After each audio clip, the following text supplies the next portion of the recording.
Assalamualaikum Sobat Travelers akhir zaman. Alhamdulillah wa syukurillah wassalatu wassalamu ala rasulillah. Kali ini bismillah Fakir menghadiri pengajian dari salah satu Maulana dari Temboro yang akan menyampaikan tausiah yang sangat berharga di acara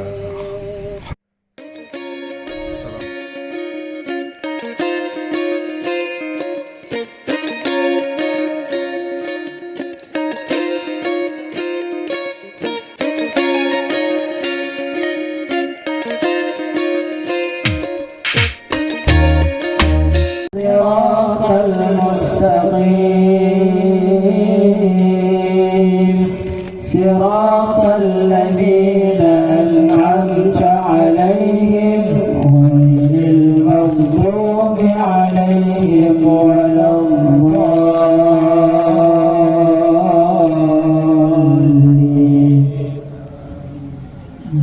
بسم الله الرحمن الرحيم. ألف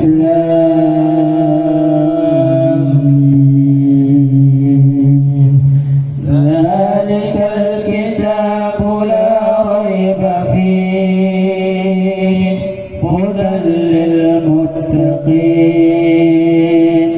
الذين يؤمنون بالغيب ويقيمون الصلاة ومما رزقناهم ينفقون والذين يؤمنون بما أنزل إليك وما أنزل من قبلك وبالآخرة هم يوقنون أولئك على هدى من ربهم وأولئك هم المفلحون. صدق الله العظيم. السلام عليكم ورحمة الله وبركاته.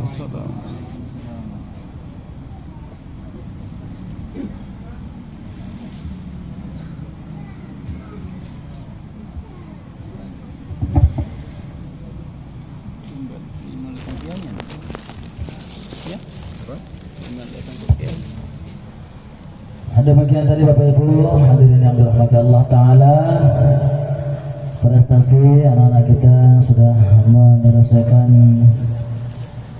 hafalan Al-Qurannya dengan khatam Al-Quran Surah. Semoga Allah SWT menjadikan kita penghafal Al-Quran, paling tidak menjadikan ada satu di antara salah seorang keluarga kita ada yang menjadi hafiz Al-Quran. Karena hadirin yang mulia, satu hafiz Al-Quran dalam rumah tangga keluarga kita ini akan memberi syafaat kepada 10 orang dari keluarganya yang sudah diketok palu akan masuk neraka. Itu bisa disyafaati oleh seorang hafiz Al-Quran. Maka paling tidak kalaupun kita tidak bisa menjadi hafiz Al-Quran, di tanggal 15 Maret sampai tanggal 21 dari keluarga kita yang menjadi hafiz Al-Quran. Semoga kita semua dimudahkan oleh Allah Subhanahu wa Ta'ala. Berikutnya mahallul qiyam. Kami persilakan. Keluar berapa hari? Sampai tanggal 21. Arab musola atau tanah ketika di sana. Sholat ke masjid? Sholat. Dia ada.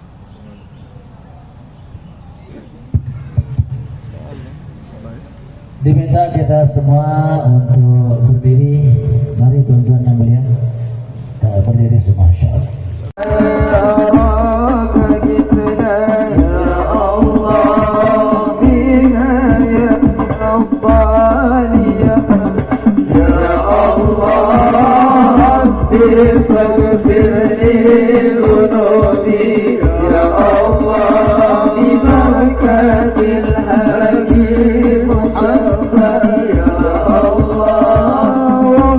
الأمراء بحسنى يا الله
نستعينه ونستغفره ونؤمن به ونتوكل عليه ونعوذ به من شرور أنفسنا ومن سيئات أعمالنا من يهده الله فلا مضل له ومن يضلله فلا هادي له أشهد أن لا إله إلا الله وحده لا شريك له وأشهد أن محمدا عبده ورسوله لا نبي بعده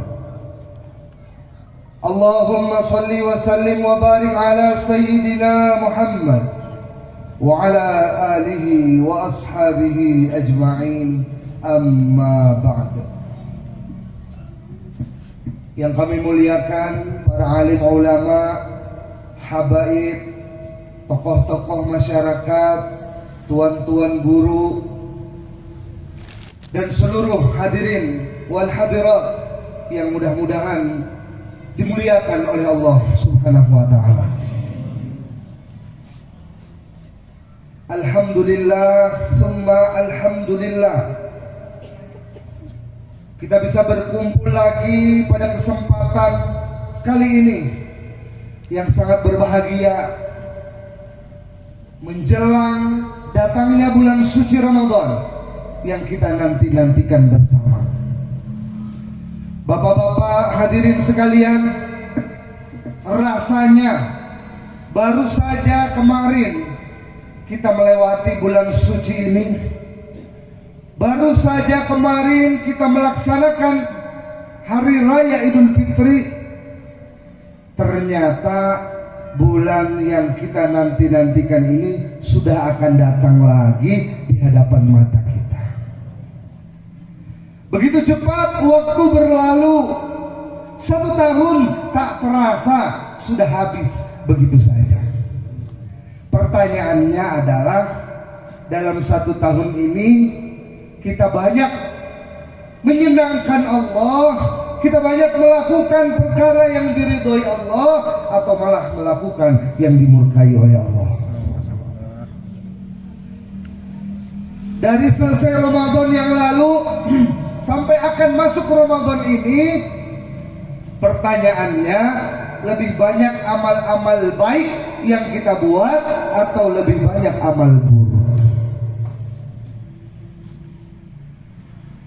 Hadirin yang dimuliakan Allah Subhanahu wa taala, maka kita harus introspeksi diri. Selama 1 tahun ini apa saja yang telah kita lakukan? Karena di antara yang diperintahkan oleh Rasulullah SAW, setiap hendak menyambut bulan Ramadan adalah bertaubat dari dosa-dosa kita yang telah lalu. Kita ingin memasuki bulan suci ini pun dengan keadaan suci. Kita ingin memasuki bulan Ramadan dengan bersih dari segala dosa-dosa yang kita lakukan selama 1 tahun ini, bahkan tahun-tahun sebelumnya juga. Maka hadirin rahimakumullah, mari di momen yang berbahagia ini, perayaan Khatmil Quran, putra-putri kita berhasil menghafalkan Al-Quran, sekaligus menyambut bulan suci Ramadan. Mari kita berniat untuk bertobat dari segala dosa-dosa yang telah kita lakukan.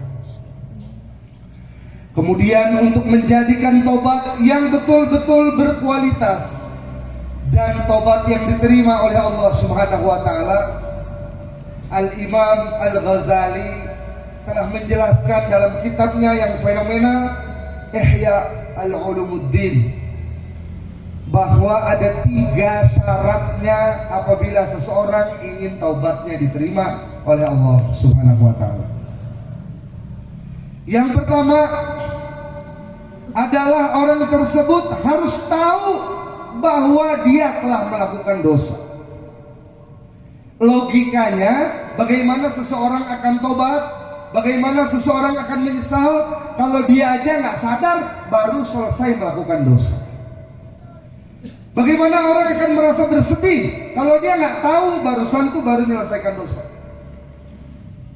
Maka syarat yang pertama kata Imam Ghazali, kita harus tahu dulu apa dosa yang telah kita lakukan. Maka kita harus pentingnya introspeksi tadi, merenung lagi. Ya Allah, setahun belakangan ini apa aja yang saya lakukan? Berapa banyak perintah Allah yang telah saya kerjakan dan berapa banyak larangan Allah yang telah saya tinggalkan atau larangan Allah yang masih saya kerjakan. Kemudian setelah itu kita juga harus bertanya kepada para ulama agar tahu mana yang dosa, mana yang tidak dosa. Kita sering konsultasi kepada ustadz-ustadz, kepada kiai, kepada tuan guru. Saya baru saja melakukan ini, apakah ini termasuk dosa? Agar kita bisa bertobat dengan sebenar-benarnya. Kadang kita nggak yakin barusan yang saya kerjakan ini dosa atau enggak. Maka kita konsultasi ustadz, tuan guru, barusan saya melakukan ini, apakah ini termasuk dosa? Oh iya itu dosa, kamu harus segera bertobat. Maka kita tahu mana saja yang harus kita tobati sesuai dengan arahan dari Al-Imam Al-Ghazali tersebut. Atau jawabannya malah nggak dosa. Saya barusan melakukan ini ketika perjalanan pulang dari kantor ke rumah. Oh, itu nggak dosa. Maka kita tidak perlu bertobat dari hal tersebut. Jadi syarat yang pertama adalah harus tahu dulu mana yang dosa, mana yang tidak dosa. Kalau sudah berhasil, kita masuk ke syarat yang kedua. Tapi ada lagi yang atasnya itu mungkin kalau belum siap tahun depan lah kita niatin.